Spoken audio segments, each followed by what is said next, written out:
Bonjour cher sixième, donc je vous retrouve pour une nouvelle vidéo aujourd'hui dans laquelle nous allons donc continuer et non pas finir, simplement continuer, c'est une séance qui est un peu plus longue que les autres. Continuer la séance 2 donc, qui est intitulée La vie de famille, donc qui parlait de la Belle et la Bête. Là on va voir aujourd'hui quelque chose d'un peu différent, on va pas repartir sur le texte tout de suite, on va être plutôt sur comment dire, un cours un peu à part mais qui permet justement de voir comment est organisé un récit, notamment un conte. Donc, vous pouvez présenter, donc ça va s'afficher tout de suite à l'écran. Vous pouvez présenter donc dans le cahier ou le classeur, selon à la suite, donc le grand 3, toujours dans la même séance, toujours partie normale, donc qui s'intitule le schéma narratif. Une fois que ça sera présenté, donc vous pouvez sortir donc la fiche de cours qui a été fournie avec. Donc vous avez l'essentiel de ce qu'il y a à savoir sur le schéma narratif. Alors soit vous l'imprimez, soit vous le prenez sur un écran, et on démarre et on regarde ensemble tout ce que nous raconte cette fiche, les choses importantes, et j'essaie de vous donner un peu plus de détails. C'est parti. Alors, première partie de la fiche, donc tout en haut, vous avez un schéma, donc du coup, très visuel, qui vous explique le fonctionnement de ce schéma narratif, avec une définition. Donc pour construire un récit cohérent, les auteurs utilisent souvent le schéma narratif. Souvent. C'est-à-dire que ce n'est pas forcément un plan, un schéma qu'on va suivre dès qu'on écrit une histoire, ce sera un peu ennuyeux au bout d'un moment. En revanche, c'est quelque chose dont les auteurs se servent beaucoup parce que ça permet, comme je l'ai dit, d'avoir une histoire cohérente, qui tienne la route, qui a un début, un milieu et une fin. Ce qui est quand même le plus important quand on écrit, quand on raconte une histoire. Ce schéma est constitué de 5 étapes à suivre dans l'ordre. Voici les 5 étapes. Donc, vous avez premièrement la situation initiale. C'est la situation de départ. C'est celle qui va nous expliquer, qui va nous donner des informations un peu générales, normalement, sur l'univers dans lequel se passe l'action et sur les personnages. Donc, rappelez-vous, dans La Belle et la Bête, c'est justement cette phase-là qu'on a étudiée ensemble au début de la séance. Donc, toute cette situation initiale où on nous raconte donc cette histoire de la famille, avec donc leur vie luxueuse, la pauvreté, etc., le portrait des sœurs et tout ce qui est là avec. Donc ici, ça correspond à des questions précises, qui, où, quand, alors, auxquelles on ne répond pas toujours. Certains, par exemple, dans La Belle et la Bête, on ne vous donne pas d'indication de date, par exemple. Vous n'avez pas une date précise. C'est souvent le cas dans les contes de fées. On imagine que c'est un univers imaginaire. Vous n'allez pas avoir une date et une heure précise à laquelle démarre l'action. Voilà, ça n'a aucun sens. C'est ce qu'on appelle aussi, donc c'est ce qui se passe à l'imparfait dans l'arrière-plan de l'histoire. Ça, on verra un peu plus tard. On fera une séance sur justement comment on alterne dans un texte entre l'imparfait et le passé simple. Donc j'ai commencé à mettre des indications ici sur lesquelles on reviendra plus tard, mais voilà, c'est pas le plus important. Déjà, si vous arrivez à comprendre les différentes étapes, ça c'est déjà pas mal. On passera donc aux conjugaisons, au temps et aux valeurs des temps un peu plus tard. Si on s'arrêtait à la situation initiale, malheureusement, notre histoire n'aurait aucun intérêt, puisque nos héros vivraient leur vie tranquillement, alors avec plus ou moins de difficultés, mais il n'y aurait pas d'événements vraiment marquants. Et l'histoire, finalement, ne démarrerait jamais. Donc il faut qu'à un moment, tac, il se passe quelque chose qui vienne casser tout ça et qui fasse avancer l'action. Donc c'est ce qu'on appelle l'élément modificateur ou perturbateur. Alors moi, je préfère personnellement le terme d'élément perturbateur, ça vient perturber, je trouve ça beaucoup plus fort.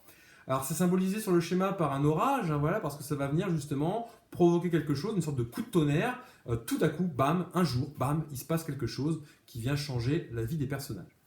Donc ça enclenche le récit, ça le démarre, ça modifie la situation initiale. Voilà. Alors souvent c'est au passé simple. Un jour, la princesse partit de son château. Voilà. Soudain, une sorcière surgit des bois et attrapa le frère de l'enfant. Voilà. Donc toutes ces situations où quelque chose va se produire d'un coup et va modifier la situation initiale, ce qui va permettre de démarrer vraiment l'histoire maintenant. Je vous renvoie d'ailleurs à tout ce qu'on avait fait avec Madame Aitami au CDI sur justement vos histoires avec les loups, puisqu'on avait essayé de suivre au maximum ce schéma narratif pour justement préparer ce cours. Les péripéties, alors, il y en a plus ou moins selon le type de récit et selon l'histoire. En gros, ce sont les actions qui vont s'enchaîner pour conduire à la fin du texte. Alors, il peut y en avoir vraiment beaucoup. Ça peut être des histoires où le personnage va avoir beaucoup d'obstacles, va rencontrer beaucoup de personnages, voilà, avant d'arriver à la fin. Donc, il peut y avoir beaucoup de péripéties. Peut y en avoir très peu, voire pas du tout. Ça peut être une histoire très rapide. Mais souvent, on a quand même au moins une ou deux péripéties qui vont permettre justement de créer des rebondissements, de l'action, et qu'on ne s'ennuie pas trop. Donc, on trouvera ces péripéties. À un moment, il faut quand même finir l'histoire, parce que si on reste sur les péripéties, alors c'est souvent le problème quand vous écrivez des textes un peu longs, c'est qu'on a beaucoup de péripéties, mais l'histoire, malheureusement, à la fin, elle s'arrête un peu, voilà, d'un coup, on est un peu déçu. Donc justement, pour éviter d'être déçu par la fin de l'histoire, il faut qu'à un moment, les choses se modifient pour qu'on puisse arriver à la fin, avec ce qu'on appelle un élément de résolution ou réparateur. Alors c'est un événement qui vient fermer le récit et qui vient rétablir l'équilibre. Alors ça peut être plein de choses selon les histoires, cet élément de résolution. Alors ça marche à la fois pour les contes, pour certains récits, pour les dessins animés, ça marche aussi très bien comme ça. Par exemple, alors si je prends des contes célèbres, dans Le Petit Chaperon Rouge, alors l'élément de résolution, là, il va être un peu compliqué. Ça va être justement le fait qu'elle arrive chez sa grand-mère et qu'on voit que la grand-mère est un loup. Voilà, c'est ce qui va provoquer la fin du texte, malheureusement, pour elle. Dans d'autres textes, ça va être très différent. Par exemple, dans Cendrillon, on peut imaginer que c'est le moment, l'élément de résolution, où le prince va découvrir que c'est bien elle à qui il manquait la pantoufle de verre et qui va lui passer au pied, etc., etc. Ça marche pour plein de films. Dans tous les Disney que vous regardez, la plupart du temps, voilà, vous avez quand même cet élément de résolution qui vient amener la fin de l'histoire, la fin du dessin animé, et dans le cas qui nous intéresse, la fin du texte. Pour la situation finale, donc c'est notre retour à une situation stable, alors qui est différente souvent de la situation initiale. Alors pas toujours.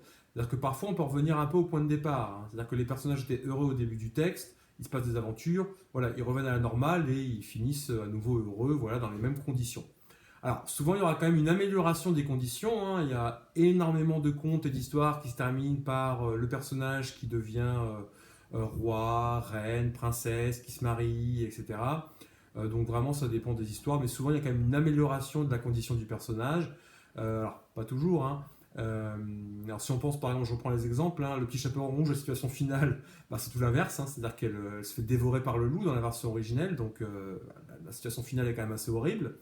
Il y a des histoires où ça va être différent. Cendrillon, pour prendre mon exemple, à la fin de l'histoire, elle passe de sa condition de servante pour ses sœurs, même d'esclave, elle va devenir une princesse, donc là il y a quand même une amélioration. Si je prends aussi d'autres histoires, alors j'ai plus d'exemples en tête là, qui me viennent, mais voilà, regardez dans toutes les histoires justement s'il y a une amélioration. Ah si, voilà, ça me revient. Hansel et Gretel, alors là c'est un peu différent aussi, c'est-à-dire que dans l'histoire originelle, à la fin, donc ils rentrent chez eux, donc situation finale, sauf qu'il y a une petite différence, c'est qu'en fait la méchante belle-mère qui avait convaincu le père de les envoyer dans la forêt pour les abandonner, est morte. Voilà. Donc là, on revient à la situation initiale, c'est-à-dire qu'ils sont avec leur père, ils vivent toujours dans la pauvreté dans leur maison, mais ils se sont débarrassés du personnage qui était vraiment négatif et qui était vraiment mauvais, en plus de la sorcière. Donc voilà pour ces 5 étapes. Donc je répète, situation initiale, départ du texte, qui sont les personnages, on nous présente l'action, l'endroit où vont se passer les événements. Élément modificateur ou perturbateur, c'est vraiment le moment où, bam, on vient casser toute cette routine et l'aventure démarre. Il se passe quelque chose qui va lancer une aventure, qui va lancer une histoire. Les péripéties ensuite, donc c'est tout ce qui va être les aventures qui vont arriver au personnage entre la situation initiale et l'élément de résolution. L'élément de résolution, justement, ça va être le moment où l'histoire va se résoudre, où les personnages vont trouver une solution, où on va réussir à arriver tranquillement vers la fin. La fin justement, qui est la situation finale, donc l'état dans lequel se termine l'histoire, l'état dans lequel finissent les personnages, soit avec un retour à la normale, soit avec une amélioration de leurs conditions, soit avec une dégradation parfois, notamment si le personnage principal meurt. Ça, pour le schéma narratif, c'est vraiment l'essentiel à savoir. Si vraiment vous connaissez ce schéma, c'est déjà très bien. N'hésitez pas à le relire, à le mémoriser, à l'apprendre. C'est une très bonne chose, ça vous permettra d'avancer justement un peu plus tard sur des écritures un peu plus longues.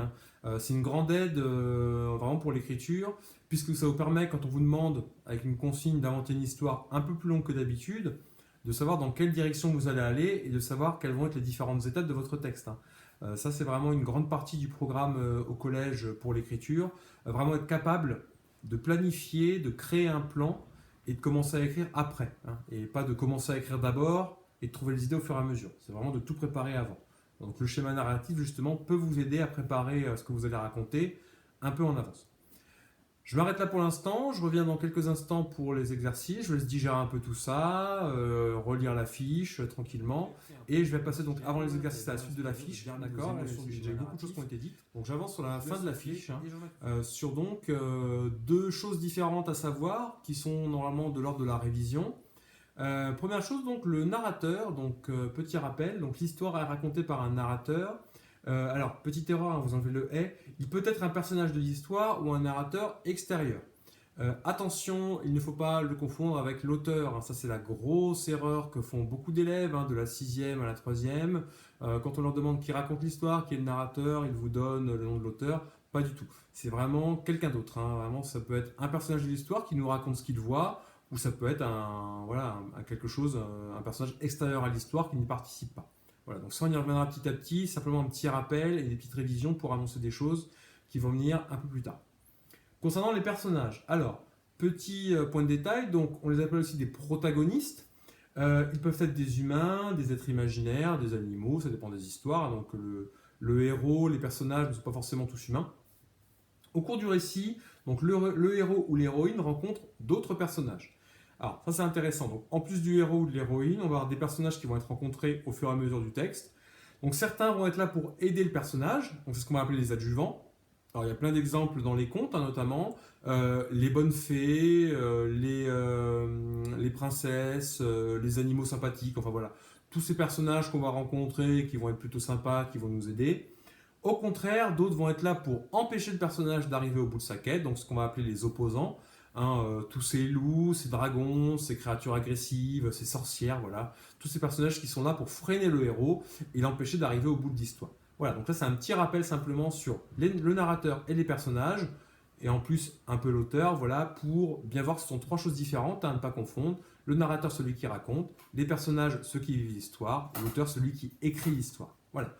Maintenant que c'est bien en place, quelques petits exercices pour s'entraîner sur le schéma narratif. Deux petits exercices dont je vais parler un peu plus en détail.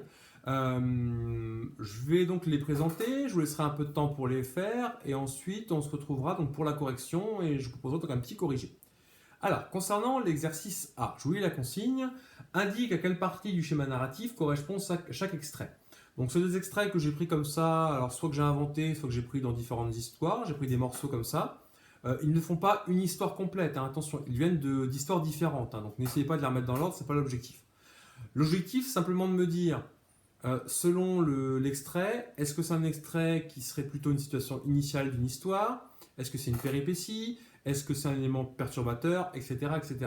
Donc me retrouver, voilà, quelle serait sa place dans le schéma narratif, hein. Si on avait le texte complet, à quel endroit du schéma narratif il serait? Donc vous m'indiquez tout simplement en bas, soit situation initiale, soit élément perturbateur, situation finale, etc. etc. Voilà, donc vous m'indiquez ça.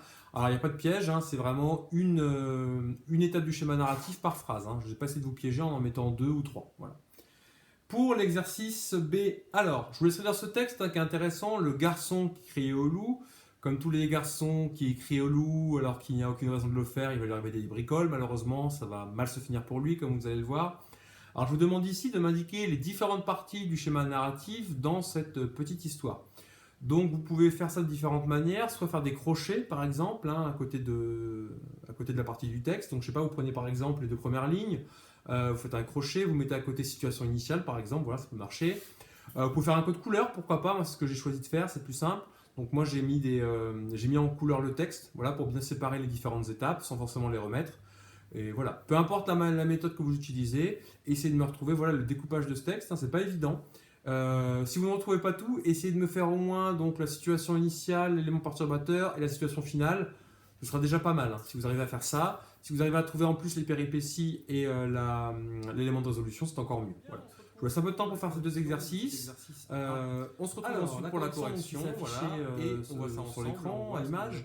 Et la suivante. Donc, les enfants rentrèrent chez eux. Toute la famille vécut ensuite dans la joie pour toujours. Alors ça, vous l'avez peut-être deviné, c'est une situation finale, hein, c'est une phrase qu'on aurait à la fin d'une histoire pour justement nous parler donc du dénouement, nous raconter donc que les enfants rentrent chez eux, ça veut dire qu'ils étaient partis, donc on revient à une situation stable où les enfants sont avec leurs parents et surtout il y a une amélioration, voilà, maintenant ils sont joyeux et heureux. Voilà, donc là c'est vraiment la fin de l'histoire. En plus, toute la famille vécut ensuite dans la joie pour toujours. C'est des formules qu'on retrouve beaucoup à la fin des contes. Ils vécurent heureux, ils eurent beaucoup d'enfants, etc., etc. 2. Il était une fois, dans un pays lointain, une jeune princesse qui vivait dans un magnifique palais. Alors là, c'est pareil, c'est simple, hein, vous avez la formule vraiment qu'on connaît par cœur. Il était une fois, ça nous indique quand même il y a de très fortes chances qu'on soit dans une situation initiale, ce qui est le cas ici, hein, effectivement. C'est une phrase qu'on pourrait trouver au début d'un conte sans aucun problème. 3. Pendant son voyage, il rencontra un horrible troll. Il réussit à le battre et put ainsi continuer son voyage. Alors ça, c'est plutôt une péripétie, vous l'avez peut-être trouvé, puisqu'on est vraiment dans un moment qui semble être le milieu d'une histoire. Pendant son voyage, donc, le héros va rencontrer un monstre, il le bat et il continue. Donc on n'est pas du tout dans la résolution, on n'est pas à la fin, on n'est pas non plus au début, on est vraiment au milieu, le personnage rencontre un obstacle, un opposant, ici un troll, il le bat, il peut continuer. Donc là, c'est une péripétie, c'est une aventure qu'a vécu le personnage sur sa route. En 4, un jour, une horrible sorcière enleva la sœur de Pierre. Alors là, on est dans l'élément perturbateur. Alors, on a le passé simple, en plus on a le un jour, hein, qui montre bien que voilà, il se passe quelque chose à un moment, hein, sans doute que Pierre et sa sœur vivent heureux quelque part, et un jour, bam, il se passe quelque chose, tac, une sorcière arrive et enlève cette pauvre fille. Voilà. Donc là, on est bien dans un élément qui va perturber l'action. Sans doute que la suite du texte va être justement Pierre qui va essayer de rechercher donc sa sœur, essayer de la retrouver pour la ramener chez lui et vaincre cette sorcière. 5. Il trouva enfin l'épée magique, il allait enfin pouvoir vaincre le démon qui terrorisait le pays. Alors ici, c'est un élément de résolution, c'est sans doute le plus compliqué à avoir. Élément de résolution, donc le héros a trouvé une épée magique qui lui permet d'arriver à la fin de son aventure. Alors, on pourrait imaginer dans cette histoire-là aussi un autre élément de résolution, ça pourrait être le moment, pourquoi pas, où le héros va tuer ce démon et va arriver du coup, peut-être, je sais pas, épouser une princesse ou devenir le roi, etc. Donc là, on pourrait imaginer qu'il pourrait y avoir un autre élément de résolution un peu plus tard, mais en tout cas, trouver un objet magique qui permet de résoudre la situation, c'est un élément de résolution qui est souvent très présent dans les contes. On passe maintenant à l'exercice B. Alors, je vous propose pareil de le corriger au tableau, pardon, je suis tellement habitué, à l'écran, à l'image. Donc vous avez le texte qui va apparaître donc avec les couleurs. Alors, j'ai suivi l'ordre du schéma narratif pour toutes ces couleurs, hein. Donc en vert, vous avez la situation initiale. La situation initiale, donc c'est un jeune berger, il vit donc dans son village, il garde les moutons. La vie, voilà, se passe bien, hein, tout va bien, c'est agréable, mais il s'ennuie. Donc ça, c'est une situation initiale. Un jeune berger, une vie tranquille, mais il s'ennuie.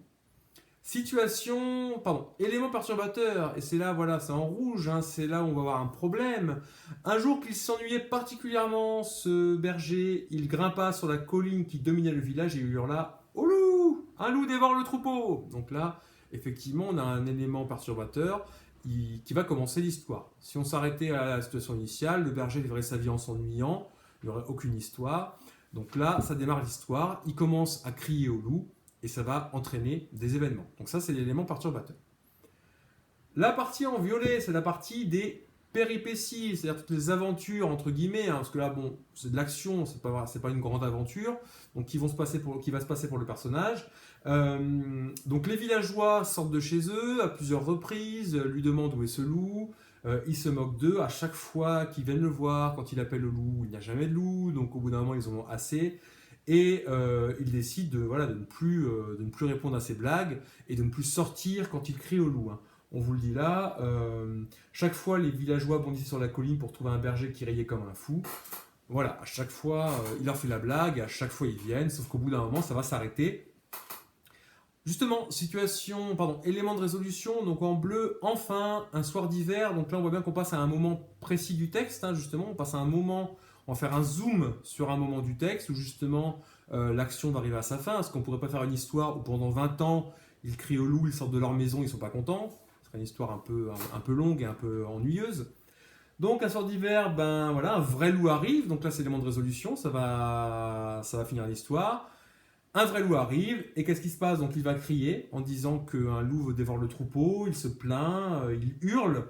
Mais les villageois, qu'il a trompés à de nombreuses reprises, décident de s'en laver les mains et disent « Ok, c'est bon, on a compris avec ces blagues, là, ils nous agacent, on va encore sortir pour rien, on sort pas, on laisse se débrouiller. » Pas de chance pour lui, Bah ouais, situation finale, c'est exactement ce que fit le loup, c'est-à-dire qu'il l'a mangé, hein. Donc situation finale là qui est horrible, un peu comme le petit chaperon en rouge, le héros est dévoré par un loup. Voilà, donc c'est une fin qui est malheureuse, c'est une fin où il n'y a pas d'amélioration de la situation. En revanche, c'est une fin qui comporte une morale, effectivement, un peu comme dans Pierre et le loup, hein, qui est qu'on ne doit pas crier, voilà, alerter sur des choses imaginaires, qu'on doit alerter seulement en cas de danger. Sinon, effectivement, le jour où il nous arrive un vrai problème, les gens ne nous croiront pas. Donc voilà, ça c'est une leçon de morale vraiment très importante pour les enfants, hein. Donc c'est une histoire qu'on peut raconter à tous les âges et dans laquelle on peut retirer quelque chose. Je vous laisse là-dessus, donc on a bien avancé aujourd'hui, donc on a fait le schéma narratif en entier. N'hésitez pas à relire la fiche ou à me poser des questions par pronote ou par commentaire sur la vidéo, hein, n'hésitez pas.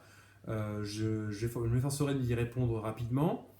N'hésitez pas aussi à revoir un peu les exercices, ça peut vous aider. Il y aura une petite évaluation à un moment là-dessus, hein, sur le schéma narratif. Alors pour l'instant, pour les évaluations, je suis assez... je prends mon temps, voilà, je ne vais pas vous mettre d'évaluation tout de suite. Si c'est le cas, je m'assurerai qu'un maximum de gens puissent la faire et que voilà, vous soyez informés du temps qu'il faudra pour la faire, etc. Et que tout se passe bien. Donc vous inquiétez pas, pour l'instant c'est juste une idée que je lance, voilà, mais on n'est pas encore à être évalué. Je vous retrouve dans pas longtemps donc pour la suite, hein, qui va être la fin de cette séance avec un petit cours de langue sur les déterminants, donc sur les classes grammaticales. Donc on fera ça et ensuite on pourra passer à la suite où on relira la suite du texte, hein, sur La Belle et la Bête.